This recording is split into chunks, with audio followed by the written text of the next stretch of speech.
hope everyone's doing well. We are potentially in for a real hard frost freeze, and it's the most blossoming year I think I've ever had here.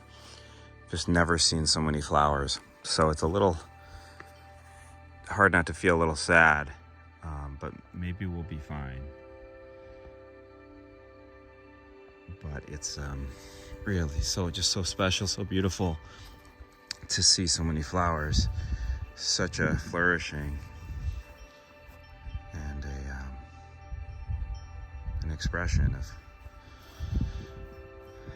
this place, this planet, to see so many flowers on young trees and old trees alike stay closed for just a little longer. I don't know. It's not even worth speculating, I don't think, but I can't imagine these will take a freeze too well. Oh well, if that happens, they'll be next year and the year after that.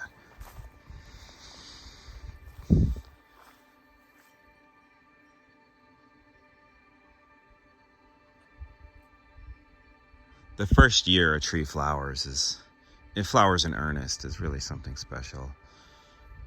And we're just seeing a lot of that this year. It's really, it just feels very sweet and tender.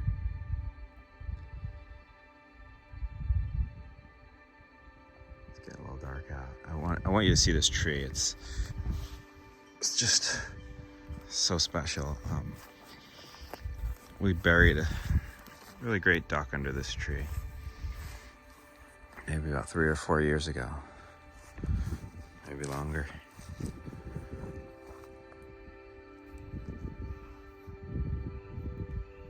The cows have really cleared out under her, and it's interesting to see the response from old trees, which have been stagnant, and as many of you have seen, old trees just kind of sometimes just start chilling and not doing anything much for a while, and they need kind of a disturbance, like a big pruning or a big fertilization or watering, something to kind of disturb where they're at in a good way. And you start seeing that with the cows, but not in just a year. We're feeling like you see it after a few years really express. We saw that with the sheep too.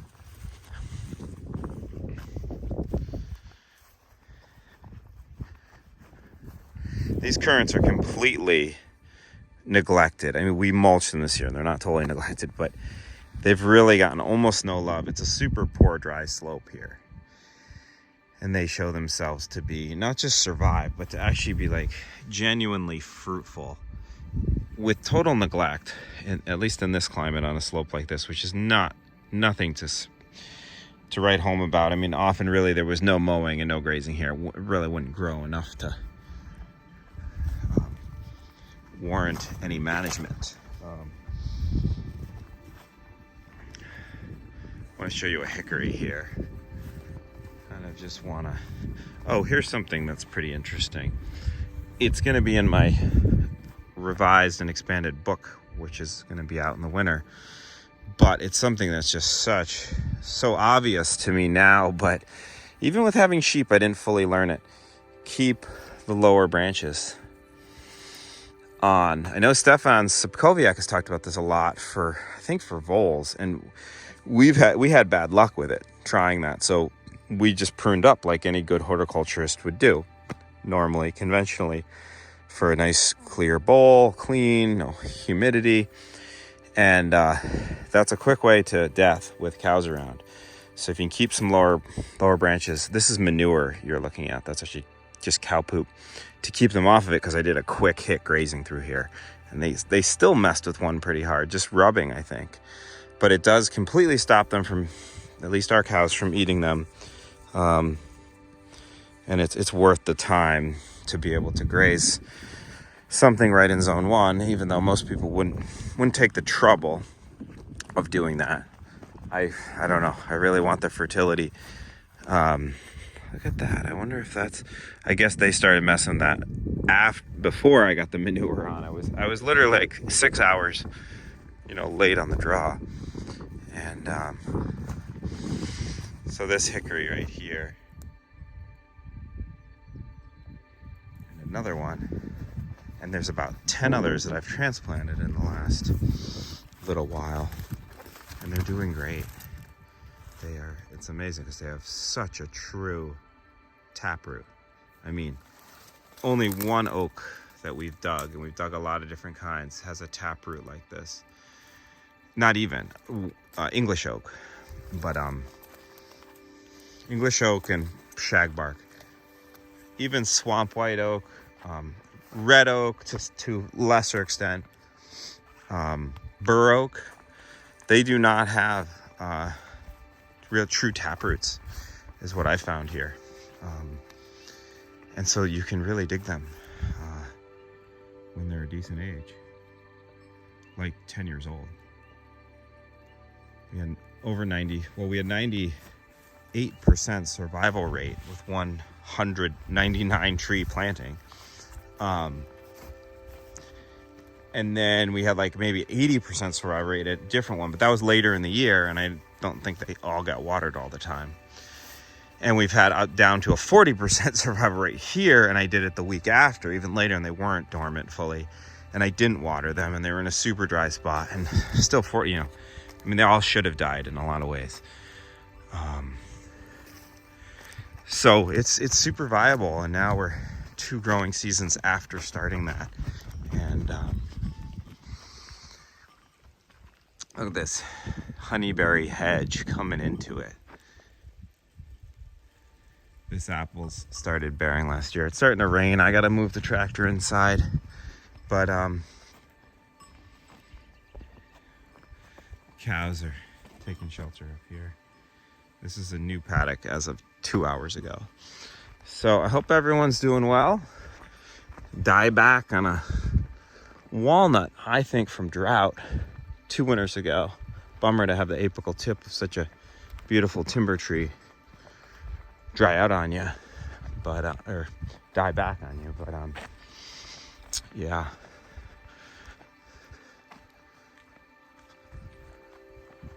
Nine-year-old apple there. Maybe it's 10. I mean, it's planted at 9 years old, but all right. I hope everyone's good, and hope you're getting more rain than we have been lately, and hopefully not all this smoke apparently from the Alberta fires, which sounds biblical according to someone who lives there who told me.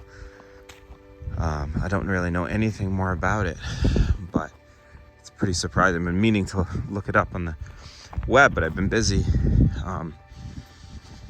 Seems I don't recall smoke like this for like a week.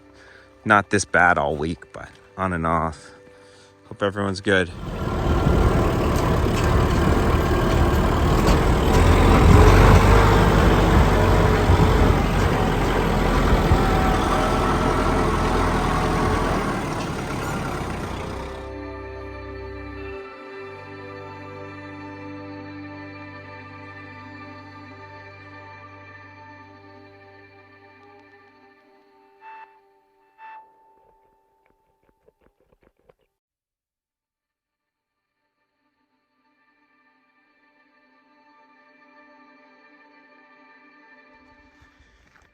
Been a great winter for the bees.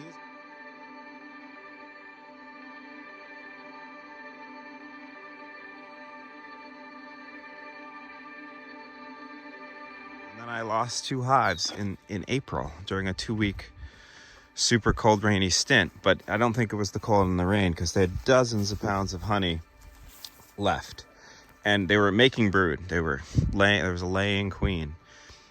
99% sure. I mean, there was brood left in there. So totally weird. Plums, worth it just for the aroma. They've been so amazing. They're going on a full week of just clouding this whole place in the sweetest perfume, like as great as black locust blossoms. And I probably will put those two together in their own class. I don't know anything that really compares around here. Not really. I'm sure there are many things in the world, but jasmine when I lived in the Bahamas. Maybe one of them, but it doesn't mean as much because I don't live there. So these are transplanted apples, which also don't have a taproot, as not surprisingly no one says they do. But back on that piece, it's hard to see, but that's a 20-foot apple, like 4-inch deep, 4-inch caliper, almost 3.5. Timber form apple, I joke.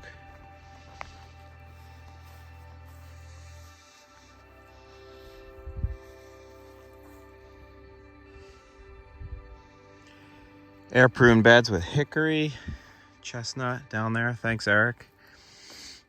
And my walnut selections. So this is all my walnut that I've been growing for 20 years and selecting seed from for about 14. That's Eric Schellenberg's chestnuts. We don't have a ton of luck with chestnuts, so I'm not really trying to breed them yet. I mean, we get them to produce a little, but we're not at the stage of, they really aren't that happy here. The Americans are, but they haven't produced yet. But the hickories are telling us they're like walnut. They are liking it here. The walnut really do like it here. And it's easy to believe in them and want to propagate and plant a lot because they really seem happy here. Chestnuts, not yet. Peaches, definitely not yet. I mean, these got some cow abuse, unfortunately, but you can just see they are not terribly happy. Look at that tip dieback. This was a very mild winter, and there's tip dieback, and this is what we see this time of year. This is when you really know if a plant is hardy or not. You gotta wait till things leaf out and see what doesn't. And yeah, I'm getting a lot of dieback on peaches on this site, actually. I think wind is huge. If you live in North Dakota or most of Montana or almost all of Wyoming for sure, good frickin' luck with having a lot of tree diversity. I mean, there's a ton you can do for sure, but I've done some consults out there. The list is short. Dry and windy and cold. So those are like the three things that will kill plants in the winter. Shinseki Asian pear has always been completely happy. Very precocious, just loves it. That's on OHF. I forget the rootstock. That's on like very common standard rootstock. But I'm putting all my pears on Pyrus usuriensis. Wood chip driveway has done phenomenally well. I'm going to add a little more to it this year. I actually might harvest it this year for the first time. Like scrape back a bunch, especially where it's wetter, and harvest soil and then put some fresh chips back. But it's been great. It's been really, really surprisingly good. You got to be buying gravel otherwise. I haven't bought any gravel for that driveway. Look at those Nanking cherries. They're such a winner of a plant. This honeyberry hedge is just totally filled in, like beautifully. 10 years old. I'll be impressed if anyone knows what tree this is. I bet some of you will. But if anyone knows, write in the comments. It's a very unusual type of this very large, unusual species for around here, of this very large family of trees. Arguably one of the largest. New pond coming into it.